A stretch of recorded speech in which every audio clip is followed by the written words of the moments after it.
Hello दोस्तों, कैसे आप लोग। Welcome to my channel Eco Vibe. Last video में हमने एसआई अप्रोच किया था जो कि चैप्टर नंबर 8 का टॉपिक था और आज हम उसी चैप्टर का लास्ट टॉपिक डिस्कस करने वाले हैं, इन्वेस्टमेंट मल्टीप्लायर। ठीक है, ये बहुत ही इंपॉर्टेंट टॉपिक है, पेपर में कई बार आया हुआ है और लास्ट ईयर के सैंपल पेपर में भी इससे क्वेश्चन आया हुआ था 6 मार्क्स का कि इन्वेस्टमेंट मल्टीप्लायर के कुछ न्यूमेरिकल क्वेश्चन थे, वो अभी हम टॉपिक में डिस्कस करेंगे। तो चलिए समझते हैं कि इन्वेस्टमेंट मल्टीप्लायर होता क्या है। सबसे पहले ये समझते हैं कि what is the meaning of investment. Investment क्या होता है। देखिए, आपने बेसिक कॉन्सेप्ट में भी पढ़ा था कि इन्वेस्टमेंट का मतलब होता है increase in value of capital stock. Capital stock during the year. Capital stock के वैल्यू में जो है इंक्रीमेंट को हम क्या कहते हैं, इन्वेस्टमेंट कहते हैं। राइट बच्चों, क्या कहते हैं हम, इन्वेस्टमेंट कहते हैं। ओके, ठीक है, इसको कहते हैं इन्वेस्टमेंट। बट मल्टीप्लायर क्या है, यहां पर एक और वर्ड है multiplier. What is the meaning of multiplier, ये क्या है। तो देखिए, मल्टीप्लायर का मतलब समझाता हूं कि कोई भी फर्म इन्वेस्टमेंट क्यों करता है, ताकि वो इनकम को जनरेट कर पाए।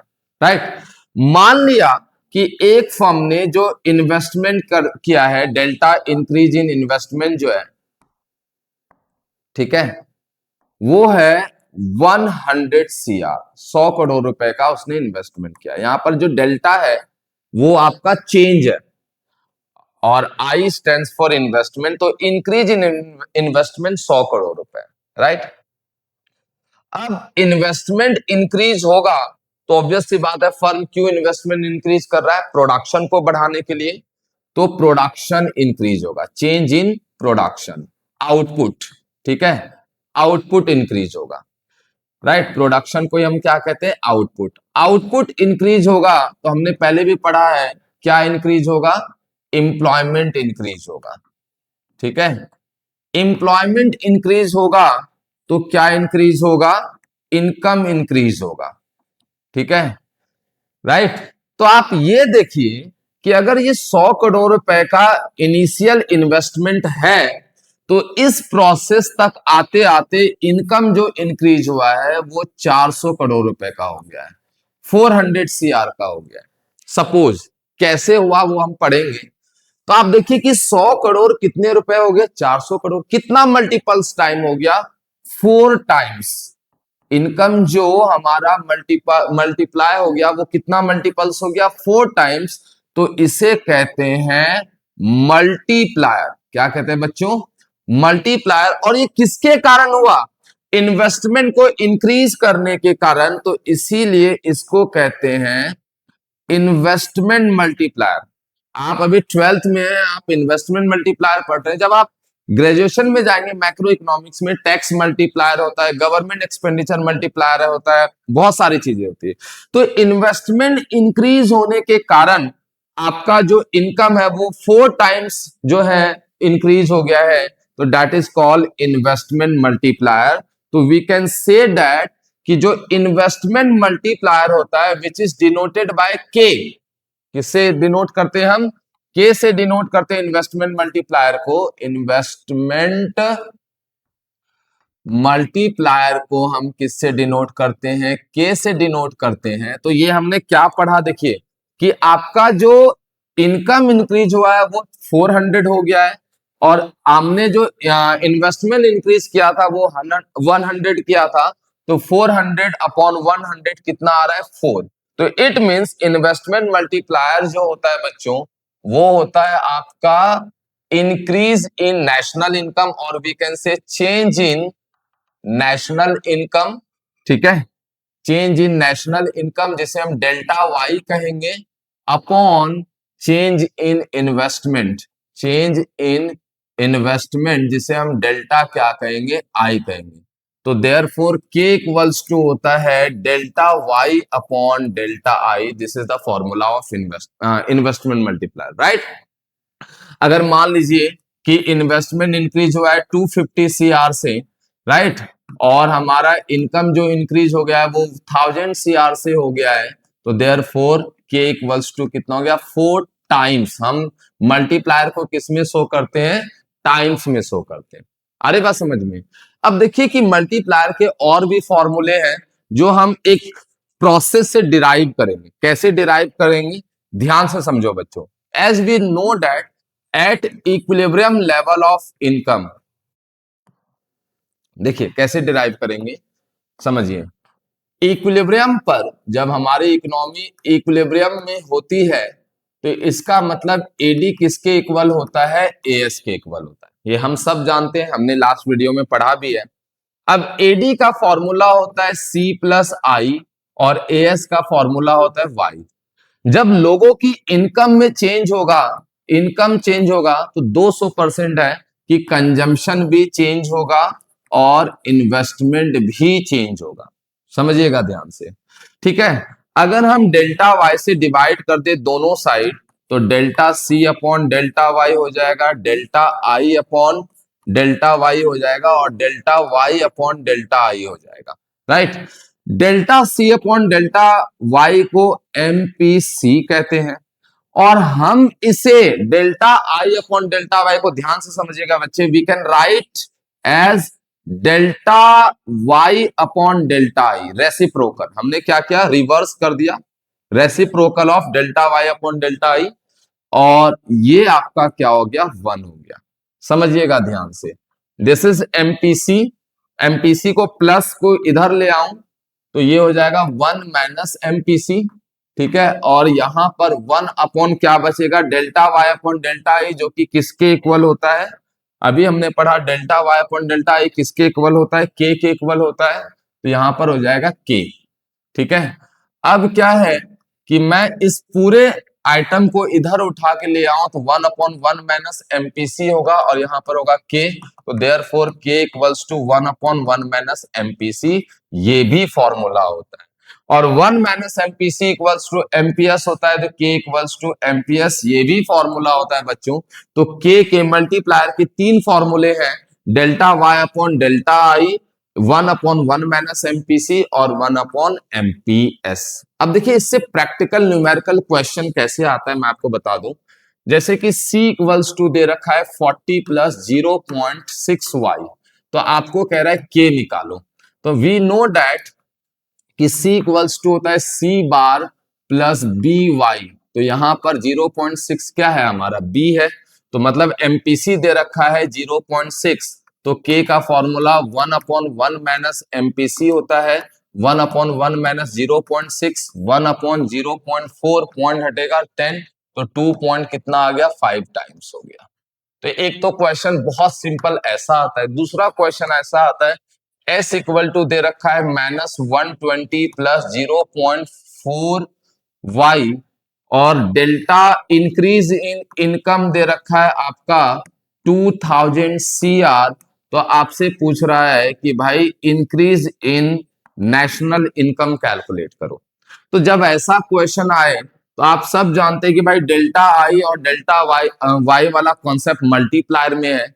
तो हम यहां पर कैसे करेंगे, देखिए पहले के निकालिए। के का फॉर्मूला होता है 1 अपॉन एमपीएस। आप जानते हैं कि सेविंग फंक्शन का फॉर्मूला होता है माइनस सी बार प्लस 1 माइनस बी वाई, जो कि 1 माइनस बी किसको शो करता है, एमपीएस को शो करता है। तो इसका मतलब एमपीएस 0.4 गिवन है, तो यहां पर 1 अपॉन 0.4, ठीक है, तो ये कितना आ जाएगा, 2.5 टाइम्स आ जाएगा, राइट। क्लियर है। अब हमें पता है बच्चों कि के का जो फॉर्मूला होता है वो होता है delta Y upon delta I.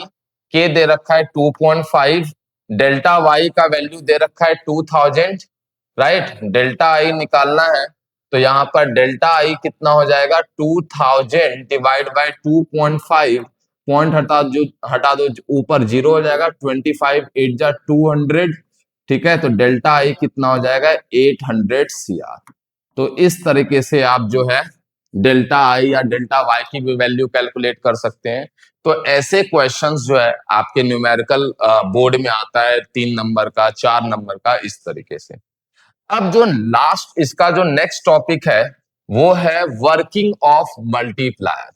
Working of, ये लास्ट ईयर के सैंपल पेपर में आया था, वर्किंग ऑफ मल्टीप्लायर, कि मल्टीप्लायर कैसे जो है वर्क करता है, ठीक है। या process of multiplier, we can also say that process of process of multiplier, हम इसको ये भी बोल सकते हैं कि ये जो मल्टीप्लायर अभी हमने पढ़ा था कि 100 करोड़ का 500 करोड़ 400 करोड़, ये होता कैसे है, क्या प्रोसेस है। तो देखिए बच्चों, इसके लिए कॉलम बनाने पड़ेंगे 5, ठीक है। और पहला कॉलम होगा इनकम का, दूसरा कॉलम होगा कंजम्पशन का, सॉरी, पहला कॉलम जो है आपका वो होगा राउंड का, आई एम सॉरी, पहले यहां पर राउंड होगा, फिर दूसरा कॉलम होगा डेल्टा आई का, फिर होगा डेल्टा वाई का, फिर होगा डेल्टा सी का, और फिर होगा डेल्टा एस का, ठीक है। ये 5 कॉलम है। राउंड 1 में मान लीजिए, जैसे मैं आपको लास्ट ईयर के क्वेश्चन से कनेक्ट करता हूं, तो लास्ट ईयर के सीबीएसई के सैंपल पेपर में क्वेश्चन आया था कि अगर गवर्नमेंट 1000 CR इन्वेस्टमेंट करती है एक ब्रिज बनाने के लिए, इंफ्रास्ट्रक्चर पर इन्वेस्ट करती है, तो इस पे इकोनॉमी पर क्या इंपैक्ट पड़ेगा अकॉर्डिंग टू मल्टीप्लायर के पॉइंट ऑफ व्यू से समझाए। तो देखिए यहां पर अगर फर्स्ट राउंड में हम सपोज 1000 CR का इन्वेस्टमेंट करते हैं इनिशियली, 1000 करोड़ रुपए का हमने क्या कर दिया, इन्वेस्टमेंट कर दिया। तो बहुत सिंपल सी बात है, अगर 1000 करोड़ रुपए का इन्वेस्टमेंट किया है तो इनिशियली 1000 CR का इनकम भी इंक्रीज होगा। मतलब आप समझिए कि मैंने एक ब्रिज बनाने के लिए 1000 CR खर्च कर रहा हूं, तो मैं सीमेंट परचेज करूंगा, आयरन परचेज करूंगा, इंजीनियर को पे करूंगा, वर्कर को पे करूंगा, तो 1000 करोड़ जो मैंने इन्वेस्ट किया वो इनिशियली क्या होगा, 1000 करोड़ रुपए मेरा इनकम इंक्रीज हो जाएगा। मतलब जिससे मैंने खरीदा है उसके लिए वो क्या हो जाएगा, इनकम हो जाएगा। अब आप समझिए ध्यान से कि आप किसी फर्म में काम करते हैं और वहां से आपको पैसा मिला, आपकी वो इनकम हो गई। क्या आप अपना सारा इनकम खर्च कर देंगे? हमेशा नहीं। चलिए इनिशियली हो सकता है कि आपके खर्चे पूरे ना हो, लेकिन जैसे जैसे आपकी इनकम बढ़ेगी आप अपने खर्चे को लिमिट करेंगे, क्योंकि आप सेव भी करेंगे। तो मैंने यहां पर ये एज्यूम किया कि जो लोग खर्च कर रहे हैं पैसे, वो फॉर एग्जाम्पल 50% खर्च कर रहे हैं, 0.5 खर्च कर रहे हैं, एमपीसी मैंने मान लिया 0.5, किसका, अपने एडिशनल इनकम का। मतलब एडिशनल इनकम 1000 है, तो 1000 का 50% खर्च कर रहे हैं 500, तो बाकी बहुत सिंपल सी बात है, सेव ही कर रहे होंगे, तो सेविंग भी कितना हो जाएगा, 500 हो जाएगा, ठीक है। As we know that once expenditure is others income. मैं मान लीजिए जॉब कर रहा हूं, मुझे 1000 रुपीज मिला, 500 खर्च किया मैंने, तो जिससे मैंने खरीदा मेरा खर्चा उसके लिए क्या है, इनकम है। तो सेकेंड राउंड में ये जो 500 है एज अ इनकम बन करके आएगा, क्योंकि इन्वेस्टमेंट एक ही बार होगा, ठीक। फिर 50% 500 का 250 मैं क्या करूंगा, खर्च करूंगा, ठीक है, और 250 क्या होगा, सेव होगा। फिर थर्ड राउंड में ये आपका जो है, थर्ड राउंड में 250 आएगा, 250 का फिर 50% 125 खर्च होगा, 125 सेव होगा। फिर फोर्थ राउंड में ये जो है 125 एज अ इनकम जनरेट होगा, फिर वो 50% 62.5 जो है खर्च करेंगे, और 62.5 जो है सेव करेंगे। इस तरीके से ये प्रोसेस जो बच्चों चलता रहेगा, ठीक है। ये प्रोसेस क्या होगा, चलता रहेगा, और ये प्रोसेस तब तक चलता रहेगा जब तक ये अमाउंट रिड्यूस होकर के जीरो ना हो जाए। और जब ये अमाउंट रिड्यूस होकर के जीरो होगा, ये 1000 का बन जाएगा 2000, और ये बन जाएगा 500 का 1000, और ये बन जाएगा भी 500 का 1000, ठीक है। आप अगर आपको लग रहा है कि सर आपने तो ऐसे ही लिख दिया, ठीक है, तो आप कैलकुलेटर लीजिए और कैलकुलेटर से इसको आगे करते जाइए। 2000 से अगर आगे निकल गया तो बता देना, ये 2000 तक ही होगा। और ऐसा, अब आप कहेंगे सर ठीक है, आपने तो कैलकुलेटर लिया नहीं है, आपको कैसे पता कि ये 1000 का 2000 हो जाएगा? क्योंकि हमें पता है, अभी हमने पढ़ा है कि K का फॉर्मूला होता है 1/1 माइनस MPC, ठीक है। तो हमने यहां पर MPC एज्यूम किया 1 माइनस 0.5, तो 1/0.5, तो ये कितना हो गया, 2 टाइम्स हो गया, राइट।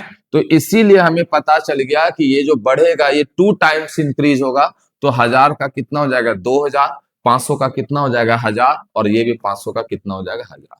तो इसे कहा जाता है working of multiplier, process of multiplier. ये लास्ट ईयर के सीबीएसई के सैंपल पेपर में भी आया हुआ था बच्चों, ठीक है। प्लीज इसको करना। अब सर इसका एक्सप्लेनेशन कैसे होगा, बहुत सिंपल है। आप जैसे जैसे आपने टेबल बनाया वैसे वैसे एक्सप्लेन कीजिए कि इनिशियली हमने 1000 सीआर को से इनकम इंक्रीज किया है, we have assume that MPC 0.5 and MPS, obvious सी बात है, अगर ये 0.5 है तो ये भी 0.5 ही होगा इन फर्स्ट राउंड, ठीक है। हमने क्या किया, 50% जो है कंज्यूम किया एडिशनल इनकम का, remaining amount will be same. ये जो 50% कंजम्पशन क्या है, सेकेंड राउंड में एज ए इनकम आएगा, फिर अगेन 50% चलेगा, फिर 50% सेव होगा। मतलब in each round people spend 50% of the previous income. देखिए, प्रीवियस इनकम का 50%, प्रीवियस इनकम का 50%, प्रीवियस इनकम का 50%, and this process will continue till जब ये 1000 का 2000 हो जाएगा, जब 500 का 1000 हो जाएगा। क्यों? क्योंकि हमारा यहाँ पर मल्टीप्लायर कितना आया है, वो 2000 आया है। तो this is called working of multiplier. Thank you बच्चों, आई होप आपको समझ में आया होगा। प्लीज चैनल को शेयर कीजिए, ज्यादा से ज्यादा बच्चों तक पहुंचाइए, और लाइक सब्सक्राइब जरूर कीजिए, ताकि आपको नेक्स्ट वीडियो तुरंत के तुरंत आपको मिल पाए। नेक्स्ट वीडियो में हम प्रॉब्लम ऑफ एक्सेस डिमांड और डेफिशिएंट डिमांड करेंगे। और एक और मैसेज है, आपके बोर्ड्स आने वाले हैं, ज्यादा टाइम रह नहीं गया है, फैब से स्टार्ट है, दिसंबर खत्म होने वाला है। प्लीज सोशल मीडिया से दूर हो जाएं। अब आप कहेंगे सर आप भी तो मीडिया पे ही हैं। मैं बिल्कुल मीडिया पे हूं, बट यहाँ जो हम मीडिया यूज कर रहे हैं for the educational purpose use कर रहे हैं, यूट्यूब पे हम डिस्कस कर रहे हैं, और ये भी उन बच्चों के लिए जिसके पास कोई सोर्स नहीं है या जिसको रिवीजन करना है। मैं तो खुद कहता हूं कि आप जितना राइटिंग प्रैक्टिस करेंगे उतना आपके लिए बेटर होगा, ठीक है। सिर्फ यूट्यूब के वीडियो के देखने से कुछ नहीं होगा। अगर आप मेरी वीडियो देख रहे हैं तो साथ में लिखिए, इससे रिलेटेड क्वेश्चन कीजिए, तभी आपको समझ होगा, अदरवाइज आपका टाइम वेस्ट जाएगा। Okay, thank you so much.